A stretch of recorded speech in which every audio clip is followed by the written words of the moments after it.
Halo guys, welcome back again to my channel. Bersama saya Hansen di sini, dan seperti biasanya setiap harinya saya akan buatkan video seputar cryptocurrency. So bagi kalian yang tertarik seputar cryptocurrency, boleh aja langsung bantu saya like dan juga subscribe. Jangan lupa juga untuk hidupkan lonceng notifikasinya supaya kalian gak ketinggalan update terbaru seputar cryptocurrency. Oke, pada hari ini guys, kembali kita akan bahas seputaran Bitcoin, dan lagi-lagi Bitcoin mendapatkan dump hingga tadi sempat menyentuh $29.000 guys. Gimana mental kalian? Apakah masih mampu bertahan, ataukah ada dari kalian yang sudah merasa oke lah kok, saya kayaknya menyerah saja, saya keluar aja dari market, kayaknya memang saya nggak cocok nih di kripto. Silahkan kalian kasih komentar di kolom komentar di bawah, apakah kalian tim yang masih bertahan sampai sekarang, ataukah kalian merupakan tim yang sudah pasrah dan menyerah di crypto market. Oke? So hari ini tentunya kita bakalan bahas seputaran Bitcoin lagi, dan kita akan mulai dari coin market cap terlebih dahulu. Per hari ini secara global market cap crypto berada di angka 1,4 triliun dolar atau sekitar 9,25%. Nah, Bitcoin sendiri kembali ke angka 30.748, Ethereum 2.307, BNB 308, kemudian XRP 0,5, Solana 65, Cardano 0,62, dan Dogecoin ada di urutan ke-10 dengan harga $0,1. So, hari ini kita melihat market kembali down kurang lebih 6% hingga belasan persen gitu ya. Itu adalah outlook sementara dari beberapa top coin yang ada. Sekarang kita masuk dulu ke beberapa berita dan data terbaru hari ini. Nah, yang pertama di sini disebutkan Bitcoin retest key 30K support zone as data highlights Bitcoin whale accumulation. Jadi di artikel ini menjelaskan ya kondisi kita sekarang lah gitu ya. Secara overall, pertama tentunya kita melihat keadaan fear and greed index itu dalam keadaan extreme fear. Dan sudah berhari-hari guys, kita dalam keadaan extreme fear. Ini adalah sebuah hal yang menurut saya tidak lagi menjadi surprise bagi kalian, karena memang sentimen market sekarang sangat amat bearish gitu guys, sangat amat bearish. Saya tidak mampu mengingat terakhir kali kita melihat sentimen sebearish ini.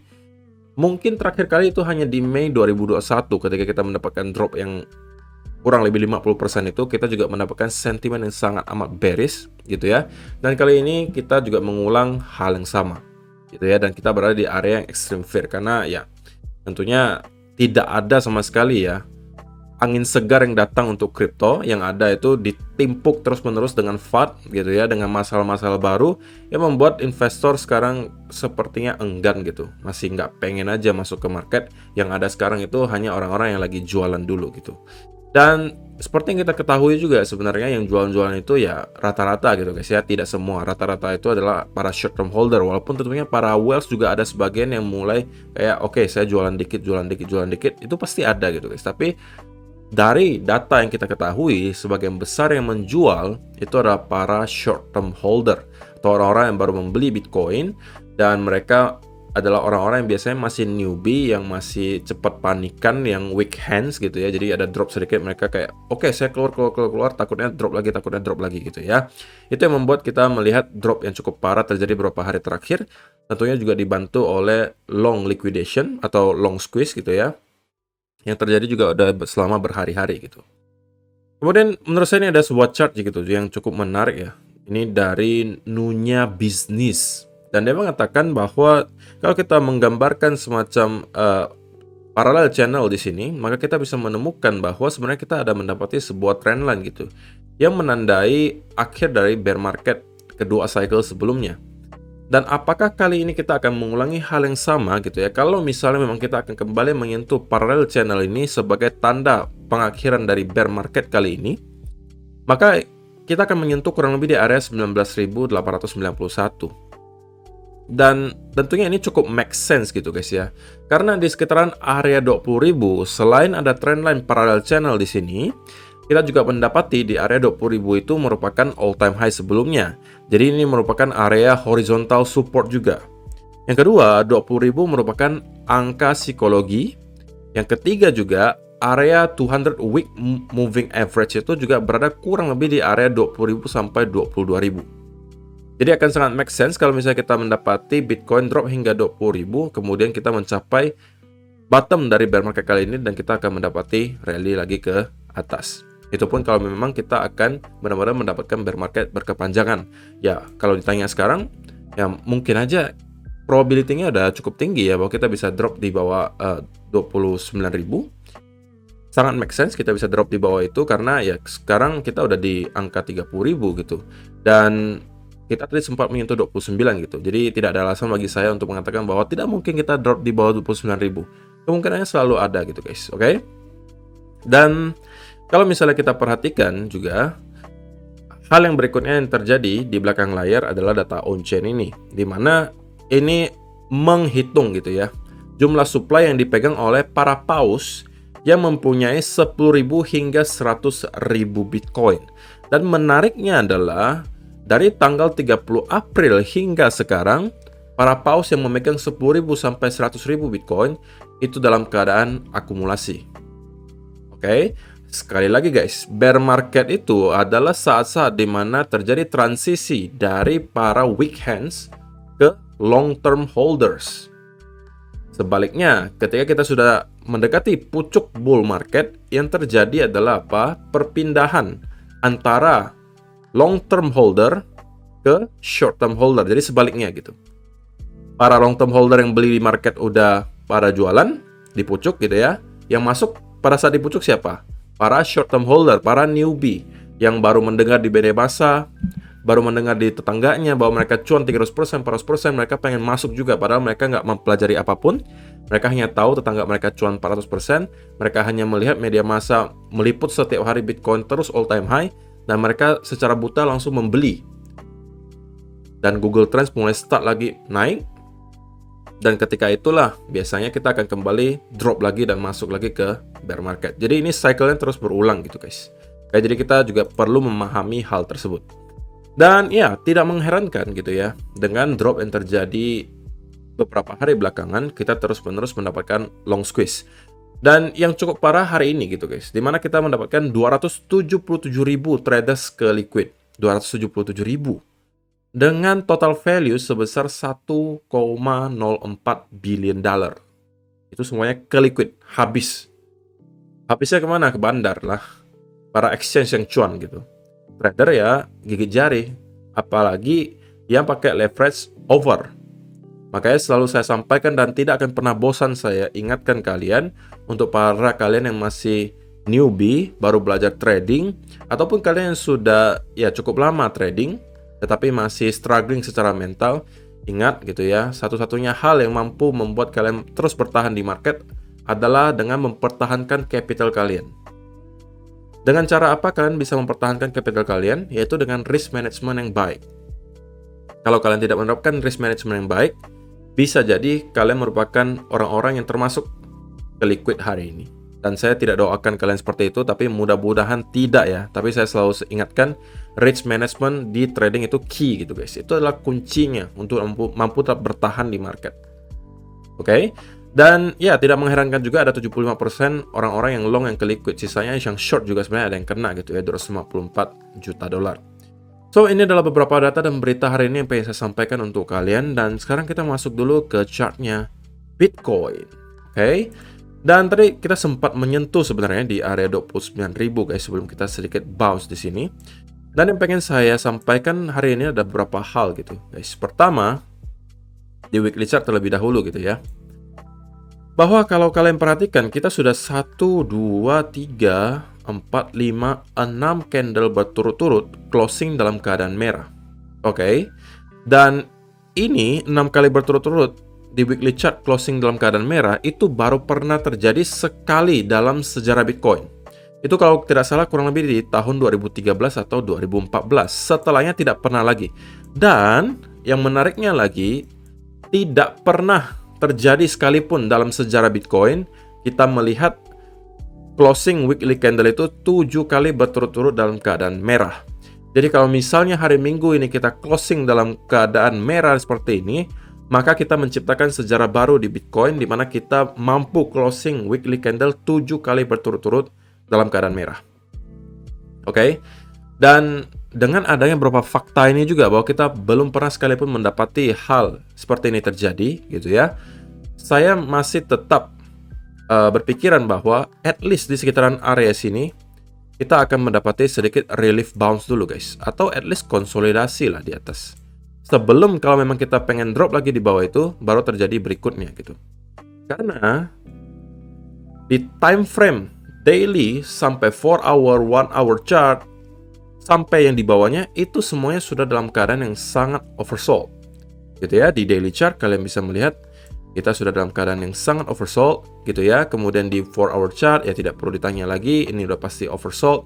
Dan seterusnya, kalian bisa cek, itu rata-rata sudah sangat oversold. Jadi sangat make sense kalau kita akan mendapatkan semacam relief bounce gitu ya. Nah kalau kita berbicara gitu ya, misalnya katakanlah kita akan drop di bawah 29.000, maka yang terjadi berikutnya adalah tentunya kita kembali lagi-lagi akan mendapatkan semacam panic selling, diikuti juga semacam long squeeze menurut saya. Dan target berikutnya di mana? Tentunya pertama tadi disebutkan adalah di sekitaran area 20.000. Kenapa 20.000? Sudah disampaikan juga, ini adalah area horizontal support, area all time high sebelumnya. Yang kedua, ini juga merupakan area 200 week moving average. Oke? Jadi secara historis, 200 week moving average itu selalu menandai akhir dari koreksi atau bahkan bear market. Di sini kalian perhatikan ini langsung bounce, di sini kita langsung bounce, oke? Kemudian kalau di cycle sebelumnya juga, kita juga mendapati hal yang sama. Berakhirnya itu bear marketnya ditandai dengan disentuhnya area 200 week moving average. Jadi tidak mengherankan kalau banyak sekali orang beranggapan kita akan kembali revisit ke area 200 week moving average yang sekarang berada kurang lebih di area 21.000 sampai 22.000. Oke, jadi ada dua alasan. Pertama, kita ada di horizontal support. Kedua, kita berada di kurang lebih area 200 week moving average. Yang ketiga juga tentunya 20.000 sekali lagi merupakan area angka psikologi. Dan kalau kita perhatikan dari segi indikator RSI juga, ini juga hal yang sama terjadi. Setiap kali kita menyentuh area oversold di area weekly RSI, kita juga sudah menandai bottom dari bear market cycle tersebut. Nah, kalau kita melihat RSI sekarang, kita udah berada di kurang lebih area 35 gitu ya. Sedangkan untuk mencapai area oversold, kita perlu drop kurang lebih 8-9 poin lagi. Nah, kalau kita juga menyentuh area ini, oke, disertai juga kita menyentuh area 200 week moving average dan juga area horizontal support di sini, menurut saya itu akan menjadi sebuah area yang sangat-sangat baik gitu ya untuk kalian start. Itu kalau misalnya kalian bukan merupakan tipikal dollar cost averaging tekniknya, mungkin kalian bisa start untuk mencari peluang ketika kita menyentuh di area sini. Kalau misalnya kalian yang sistemnya lump sum gitu ya, langsung sekali beli gitu. Nah, menurut saya di sekitaran area ini adalah area yang sangat baik. Tapi tentunya resikonya adalah kalau misalkan lump sum bukan dollar cost averaging, ya kalian tidak akan mampu menebak di mana sebenarnya bottomnya gitu. Kalau hoki-hokian, kalian bisa mendapatkan di sekitaran sini, tapi kalau misalnya kita hanya drop di sekitaran 26-25, dan kalian tetap menunggu di sekitaran area ini, apa yang terjadi? Ya, kalian tidak mau harus membeli lagi di harga yang lebih tinggi gitu. Karena kalian bukan sistemnya dollar cost averaging, tapi lump sum. Dan kalian menunggu tentunya di area-area yang sepertinya akan menjadi bottom gitu. Dan ini sering terjadi di cycle-cycle sebelumnya juga, guys. Orang-orang selalu kepengen gitu menebak kira-kira di mana sih bottom dari bear market cycle ini gitu kan. Tetapi mungkin 80-90% dari orang-orang tersebut yang menebak itu bakalan salah gitu guys. Karena tidak ada satu orang pun yang mampu menebak secara pasti di mana area tersebut. Nah, makanya saya juga merasa saya tidak akan mampu gitu ya menebak di mana bottom dari bear market kali ini. Dan untuk meminimalisir resiko saya kehilangan momentum dan ketinggalan kereta, yang saya lakukan adalah melakukan dollar cost averaging secara terus-menerus. Sekali lagi itu membantu saya secara mental untuk tidak panikan ya ketika melihat Bitcoin drop seperti ini. Yang saya anggap di sini adalah, oh, saya dapat harga lebih murah, saya dapat harga lebih murah, murah dan murah. Jadi anggapannya discount, gitu ya. Jadi kalau misalnya dilihat dari segi data on-chain, tentunya kita masih berada dalam keadaan yang sangat strong. Kemudian juga dari indikator kita juga menunjukkan beberapa hal bahwa kita sudah sepertinya mendekati juga area yang sangat krusial gitu ya, yaitu 200 week moving average, area horizontal support berupa all time high sebelumnya, dan juga RSI sudah mendekati area oversold di weekly chart gitu ya. Jadi dengan adanya beberapa hal itu, kalau misalnya kita drop pun lagi gitu guys ya, dari 30.000 hingga 20.000, ya itu kurang lebih hanya 30-an% lagi guys. Oke, kalau kalian sudah survive drop yang di sini, ini sebesar 58%, why not gitu ya? Why not kalian tahan aja terus, sabarin aja lagi. Kita hanya perlu drop 30% lagi gitu. Sebelum kemungkinan kita akan menemukan bottom bear market kali ini. Tapi itu hanya kemungkinan gitu ya. Kita tidak akan bisa menebak secara pasti. Kalau ditanya, berarti nggak mungkin kok kita drop di bawah area tersebut. Ya, kemungkinan selalu ada, guys. Oke, saya sebagai seorang analis sangat tidak bijak kalau saya mengatakan kata saya pastikan, saya garansikan. Itu nggak bisa. Namanya analisa, namanya prediksi. Itu semuanya soal probabilitas. Oke? Kalau ternyata saya salah dan kita tidak menemukan bottom di sekitaran sini, ya bisa jadi kita drop lebih jauh. Dan makanya saya sampaikan, saya tidak merasa saya mampu menebak di mana bottomnya. Tapi saya hanya bisa melakukan analisa dan prediksi. Kalau ternyata salah, ya sudah, saya anggap lagi sebagai diskon. Simpelnya seperti itu. Oke? Dan kalau kita lihat di time frame yang kecil gitu ya, semalam itu kita berbicara soal adanya potensial descending broadening wedge yang tercipta di sini. Oke? Dan saya akan mencari setup untuk buy ketika kita mendapati semacam pattern. Sebenarnya semalam itu ada potensial pattern double bottom, cuman permasalahannya kita tidak sempat breakout di atas neckline-nya. Oke? Lebih konservatif lagi tentunya adalah ketika kita breakout di atas pattern ini dan kalian menunggu retest, baru kalian mungkin ikutan untuk scalping ke atas. Tapi inilah pentingnya kalian menunggu konfirmasi. Oke? Konfirmasinya berbentuk apa? Berbentuk breakout dari neckline atau breakout dari trendline di sini. Kalau kalian langsung masuk di sini tanpa ada konfirmasi apapun, yang terjadi apa? Ya kalian akan mendapati loss di sini. Oke? Dan kalian akan bingung gitu, taruh stop loss-nya di sebelah mana? Karena memang setup kalian tidak jelas gitu. Oke, dan sekarang kita bakalan lihat di 1 hour chart bahwa kita sedang struggling gitu guys untuk mempertahankan area $30.000. Oke, walaupun di 15 minute chart tentunya ya ada semacam pattern lah yang mungkin kita bisa sebut sebagai potential inverse head and shoulder gitu. Oke, neckline-nya sebelah sini. Dan kalau misalnya kita mampu breakout di atas area tersebut, maka kita bisa akan menuju ke targetnya di kurang lebih area 33.000 sampai 33.700-an. Ini adalah targetnya gitu. Tapi tentunya kalian perlu tunggu konfirmasi yang berupa breakout dari neckline, kemudian retest, dan kalian baru masuk ketika breakout dari retest di sini. Sehingga risk and reward kalian itu bisa memadai. Kalian bisa menaruh stop loss-nya di sedikit di bawah area neckline di sini dan TP-nya kurang lebih di sekitaran area ini. Jadi ini akan mencapai kurang lebih 2-3:1 secara risk and reward. Tapi kalau misalnya kalian ketika breakout langsung kalian masuk gitu ya, maka secara otomatis kalian harus menaruh stop loss-nya di bawah ini dan TP kalian di sini. Jadi ini secara RR tidak akan terlalu memadai karena itu kurang lebih hanya 1:1 gitu. Jadi untuk trading tentunya kita perlu yang namanya setup sekaligus konfirmasi. Berbeda kalau investasi. Tadi kan saya udah jelaskan dari yang investasi. Dari yang investasi saya tidak terlalu pusing. Pokoknya kalau udah dollar cost averaging saya lakukan gitu ya. Kalau misalnya untuk trading, tentunya saya akan beradaptasi dengan yang dikasih oleh market gitu. Kalau market kasihnya setup bearish ya saya ikutan short. Kalau market kasih setupnya bullish ya saya ikutan untuk buy. Simple itu gitu ya. Nah untuk sekarang tentunya kita mendapati adanya potensi gitu ya, potensi inverse head and shoulder walaupun ini belum terkonfirmasi. Ini akan mungkin neckline di sekitaran sini. Kalau ternyata tidak berhenti di sini dan kita tidak breakout di atas neckline ini, tapi ternyata kita drop lagi lebih jauh, maka saya tetap akan menunggu lagi pattern berikutnya. Apakah kita dikasih misalnya falling wedge kah, ya kan? Atau kita dikasih misalnya double bottom lagi di sekitaran sini, atau triple bottom misalnya. Ini baru saya akan ikutan lagi untuk masuk gitu ya. Tapi selama saya belum mendapatkan konfirmasi berupa breakout dari neckline, saya tetap akan memilih untuk menunggu terlebih dahulu. Dan perlu kalian keep in mind guys, kalau kalian sekarang melakukan buy, tentunya kalian sedang melakukan counter trend. Artinya kalian sedang melawan arus gitu. Jadi kalau misalnya kalian sedang melakukan counter trend, sekali lagi saya ingatkan guys, kalian harus tetap berhati-hati. Oke, hati-hati dengan risk management kalian, jangan sampai over leverage, jangan sampai kalian tidak menaruh stop loss. Oke, karena kita sekarang sedang melawan arus kalau kita buy.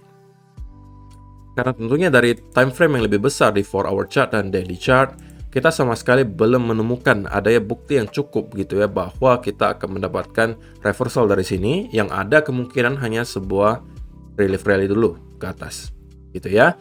Dan ini tentunya juga akan bergantung gitu dengan pergerakan nanti di pasar saham US, khususnya Nasdaq gitu ya. Berita buruknya adalah Nasdaq itu sekarang mampu breakdown dari trenan besarnya di sini yang sudah saya sampaikan berhari-hari yang lalu, tercipta dari tahun 2018 hingga sekarang.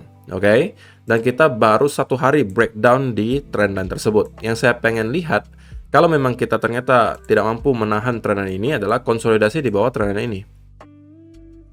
Tapi kalau ternyata hari ini atau besok kita kembali masuk ke atas trendline ini, maka saya akan consider ini sebagai fake out, gitu ya. Dan ada potensi hal tersebut terjadi. Kenapa? Karena kalau kita lihat S&P 500, gitu ya, kita itu belum breakdown dari trendline-nya. Kita masih dalam tahap retest, gitu. Nah, kalau misalnya kita melihat S&P mampu rebound dari trendline di sini, oke, maka itu kemungkinan juga akan menarik Nasdaq. Dan ketika Nasdaq tertarik naik ke atas, guess what? Bitcoin juga akan ikutan ketarik ke atas, gitu ya. So far, unfortunately, kita belum melihat Bitcoin mampu untuk berdiri sendiri dan masih sangat bergantung pergerakannya kepada Nasdaq. Dan perlu kalian ingat juga, besok itu akan ada data CPI yang keluar. So, gitu ya, kita akan melihat market sepertinya akan sangat volatil minggu ini, gitu ya. Dan stay safe guys, kalau kalian yang investor, bersabar, oke, bersabar. Inilah saat-saat yang harusnya kalian tunggu ketika kalian merupakan seorang investor jangka panjang. Ketika kita drop sangat dalam, oke, kita mendapatkan harga yang luar biasa murah, baik itu di Bitcoin maupun altcoin, terlebih-lebih altcoin tentunya. Kita bisa drop hingga 80%, bahkan 90% secara data historis gitu ya. Dan itulah saat-saat dimana kalian akan bisa menciptakan sebuah kekayaan gitu.